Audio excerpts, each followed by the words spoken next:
નમસ્કાર દર્શક મિત્રો, આપ જોઈ રહ્યા છો IHRTC ન્યૂઝ અને હું છું રિપોર્ટર દિનેશ કુમારસિંહ બાબરિયા ઘેટી. નમસ્કાર દર્શક મિત્રો, નવા વિડીયો સાથે આપનું હાર્દિક સ્વાગત છે. તારીખ 9/3/2025 ના રોજ બોટાદ ટાઉન પોલીસ સ્ટેશનમાં એક ટોલીની ચોરીની ફરિયાદ કરવામાં આવી હતી, જેમાં કલમ 303 હેઠળનો ગુનો દાખલ કરવામાં આવ્યો હતો. તે ફરિયાદના અનુસંધાને ભાવનગર રેન્જ ગૌતમ પરમાર સાહેબ સૂચના જણાવેલ મુજબ પોલીસ દ્વારા ટ્રેક્ટર અને ટોલીની ચોરી કરતો આરોપી ઝડપાયો હતો. મુદ્દામાલ જપ્ત કર્યા હતા. રિપોર્ટર દિનેશ કુમાર બાબરિયા ઘેટી. 9 ટ્રોલી અને એક ટ્રેક્ટર સાથે આરોપીને પકડવામાં આવે. શું કહેશો, શું વિગત છે?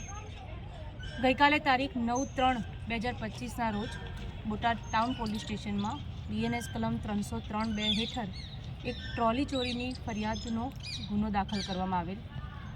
તે ફરિયાદને અનુસંધાને ભાવનગર રેન્જ આઈજી શ્રી ગૌતમ પરમાર સાહેબના સૂચના દ્વારા જણાવવામાં આવેલ કે એ અનડિટેક ગુનાને તાત્કાલિક શોધીને ગુનો ડિટેક્ટ કરવાના પ્રયત્નો કરવામાં આવે.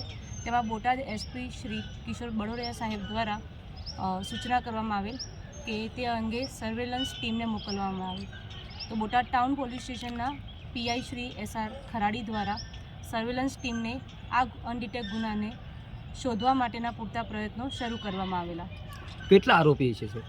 કુલ 1 આરોપી છે, જેનું નામ અરવિંદ ઉર્ફે કાનો ભૂપત ઝાપડિયા છે, જે બગડ ગામ, તાલુકો રાણપુર, જિલ્લો બોટાદથી છે. આરોપી ઉપર કોઈ ગુનાહિત ઇતિહાસ ધરાવે છે?